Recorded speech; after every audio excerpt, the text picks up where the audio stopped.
Neuroscience traditionally models episodic memory as a static retrieval system. An event occurs, the brain encodes the data into discrete neural patterns, and those patterns are filed away until you need to access them again. This classical storage model treats the human memory network as a passive archive. It assumes the brain exists primarily to log information and recall it on command. The Brain Kinematics Model, or BKM, proposes a completely different architecture. The brain does not passively store data. It operates as a continuous concept-producing organ. Within this framework, every brain activity yields a specific, stabilized product, a concept. These concepts emerge from a strict set of variables interacting in real time. Incoming sensory textures, combined with existing memory structures, along with emotional weight, and the immediate state of consciousness to generate a novel output.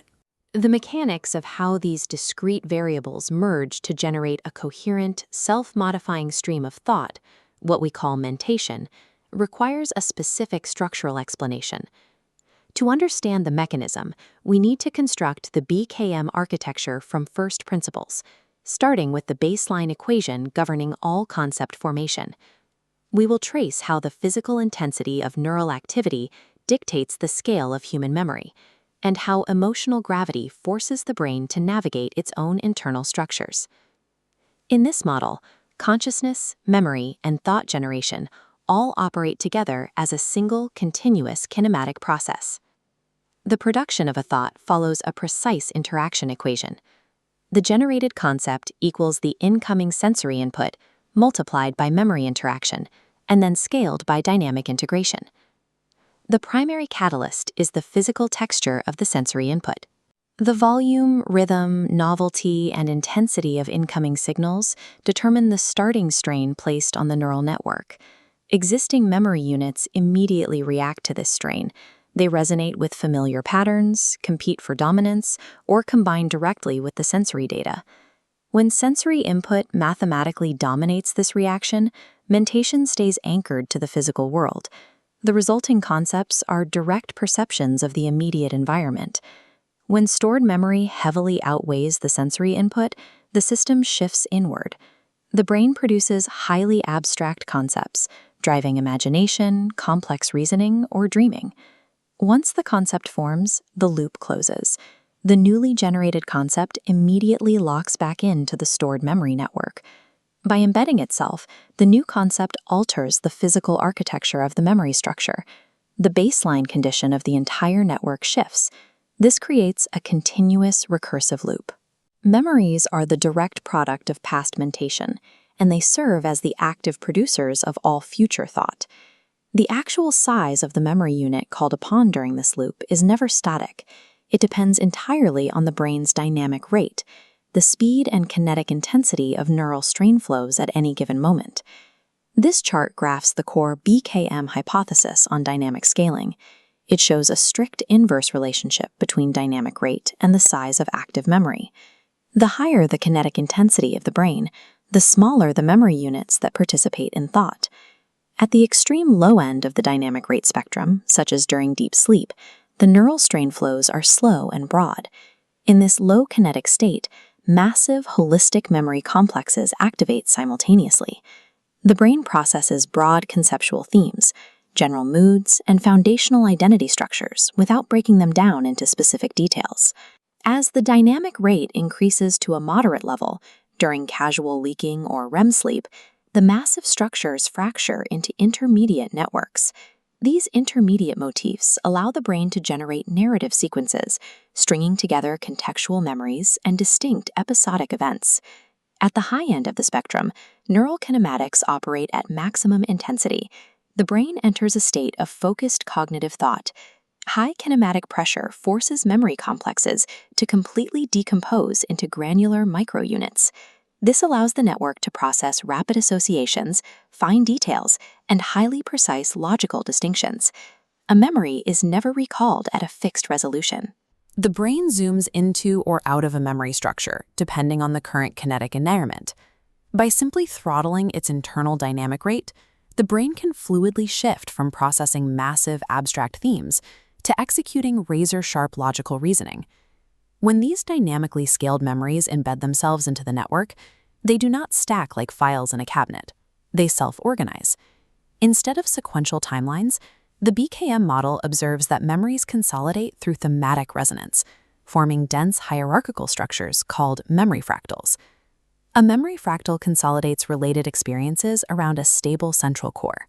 The broad theme serves as the trunk, which splits into distinct episodes and fractures further down into granular sensory details and emotional microassociations. The dynamic rate determines which level of this fractal the brain accesses. Low dynamic rates engage the central trunk, while high dynamic rates parse the granular branches at the edges. When a new concept is produced, it doesn't float freely in the network. It attaches to the most thematically appropriate branch of an existing fractal, expanding the structure's physical geometry. Remembering an event means activating an entire structured family of nested experiences, all resonating around a shared origin point. As these fractals grow thicker and interconnect across different regions of the brain, the depth of available consciousness expands. Massive conceptual networks form the necessary infrastructure for complex, abstract reasoning.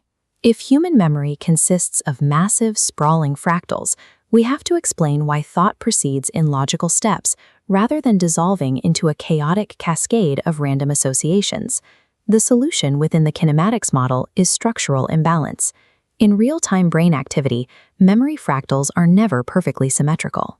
They are constantly subjected to attractors, acute emotional states, immediate biological goals, or dominant sensory inputs demanding attention. Attractors exert physical gravity on the fractal tree, pulling it completely out of equilibrium.